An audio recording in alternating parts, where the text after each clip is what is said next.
Well, Marvel finally made the announcements for the X-Men, of course, creative teams that are coming out this summer with the relaunch. I've kind of known who's going to be involved with this just based on some clues they've been dropping over the last several months. And of course, my industry insiders told me that Gail Simone was writing one of the titles, and guess what? They were right. My industry insiders, of course, are very, very close to the X offices, and they're not supposed to be talking to me, of course. But I get very good information, and that's Marvel. You better be on best behavior because I know everything that's up, and I'm always right. I know it. I know it really scares you at this point. I used to actually talk with Gail Simone a bit, and she used to be pretty cordial and nice with me. Ever since I did my interview with former DC editor Dan DiDio, of course, she's just been absolutely silent in anything I've asked her. So I don't know if an editorial directive got thrown down at that point. I don't know if she's personally just is just scared to associate with me because of his kind of cancellation with the industry. But I asked her some questions trying to figure out what was going on with this run and all that. Got zero response out of her, unfortunately. But there's more to this going on, of course, and we have the whole overview of the X-Men, and we're going to go over what's going to happen this summer. Stay tuned. My name is John Delarose. I'm a #1 best-selling author and award-winning comic creator, the editor-in-chief of FandomPulse.com, your most trusted name in comics news, and I really appreciate you guys being here. I have my own books. If you guys do want an alternative to Marvel and what's being put out, I always tell people Overmind is really the best place to start. And of course, this is on my web store. I've got this web store and in the description below with a bunch of other books. I try to have a little something for everybody, kind of be the opposite of Marvel Comics here. And then, of course, I've got a Subscribe Star. If you want to subscribe and, of course, help us monthly, that would be a huge, huge boon for us as we're trying to grow our operation, both on the comic production front and on the news relation front, because there's so many big things on the horizon and we're just getting started. Really appreciate everybody who's on board there. You are the people who are keeping us going, and you're the best. All right, let's get into the news. Here it is. Marvel announces Gail Simone, Jed MacKay, and Eve Ewing to run the X-Men franchise reboot. This was announced today. Of course, these are the three writers attached to the projects, and Tom Brevoort is in charge of things. Now, Tom Brevoort, of course, I discovered, came out with a blog just a couple weeks ago calling right-wing, fans and creators who are interested in stopping the woke from just permeating through all the X books and things like that, cretins. And so you kind of know where he stands from this. And he also reiterated that the message is the premise when it comes to X-Men. So he's going to double down on identity politics through whatever editorial goes through here. Now, incidentally, with the announcement of these three particular writers on board, I'm mostly not as tepid as I was before, despite Tom Brevoort's obvious kind of angry proclivities towards fans, which is kind of normal for what, people who are at Marvel are like these days. They're kind of just generally rude to people who actually just have a legacy interest in the fans and don't want them screwing up the characters. I actually do have a little bit of faith, and I'm going to have a different take than you probably think I will, in what's going to go on here just based on who we got. I've got a little bit of a problem with things too, but this is what we'll get into. So there's three primary books going on: Uncanny X-Men, and then, of course, X-Men, and then, of course, Exceptional X-Men. And you see the teams related here. It looks like the Uncanny X-Men are going to be Rogue and Wolverine, Gambit, Jubilee, and Nightcrawler, and Rogue is going to be the one leading that team. And over here we have Scott. We have Professor X in the background. We have somebody who looks like the Juggernaut.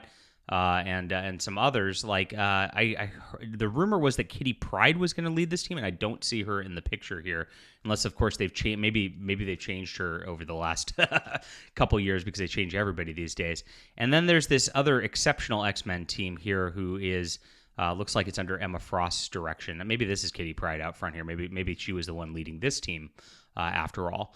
But that's what's going on. I mean, it'd be cooler if Cyclops was really leading a team, of course. Now, it's interesting here. Ryan Stegman, I think, is pretty much Marvel's top-tier artist at this point. He's kind of their superstar.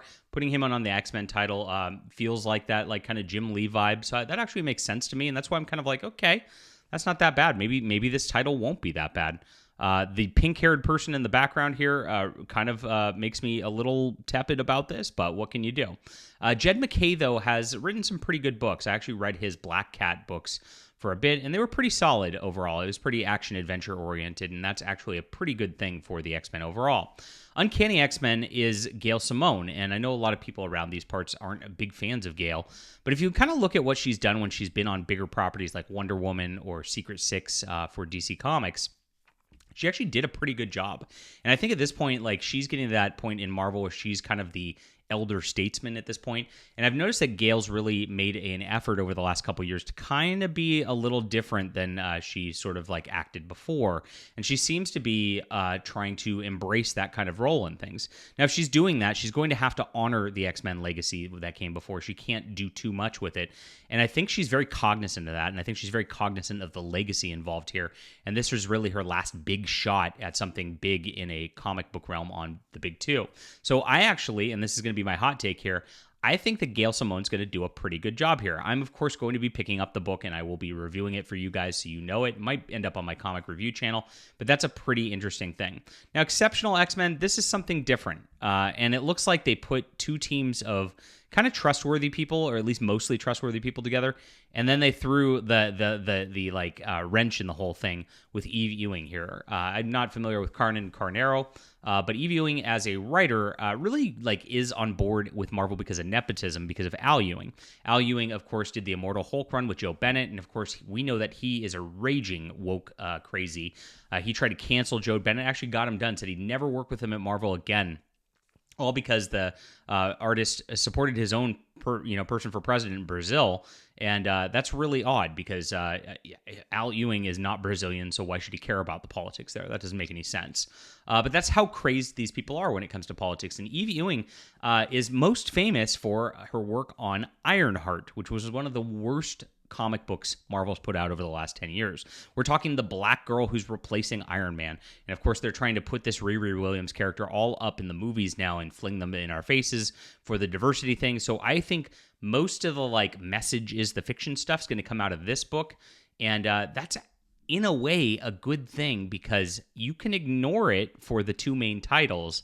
And this Exceptional X-Men, which is a dumb title, it's like, okay, is something that is going to be for these new characters, and they've already announced that this is a new character named Bronze right here, who's definitely going to be bronze-skinned, of course, to virtue signal, and she's probably going to end up being pedosexual or something like that in order to do all the things that woke people love to do these days. So I really think they're going to cram all the stuff that's crazy into this title in order to keep X-Men selling. Now, they want X-Men to sell. The Marvel offices are really watching this because they are taking over the franchise on the MCU level. And because of that, they don't want this to tank. They are very much trying to play it safe here. And so these two main titles, Uncanny X-Men and X-Men, those are the ones people are going to pay attention to for the most part. And I think they're going to really want that to sell. And so they're going to try to play it safe with these creators. That's my thought. Could be wrong. We'll find out how it goes. What do you think? Am I right or wrong on this? Would love to hear from you. I know you're probably more tepid on Gail Simone's work than I am, but I'm just looking historically and looking at kind of what she probably wants as her legacy of her career to be and trying to be logical about it. And so I'm giving the benefit of the doubt until, of course, I see otherwise. And once I do, we'll, of course, be reporting on that on the channel and on the fandompulse.com. So make sure to bookmark fandompulse.com, check out here and subscribe. Hit that like button and back our books, my friends, because we've got something better than Marvel's coming out with by leaps and bounds. Appreciate you being there.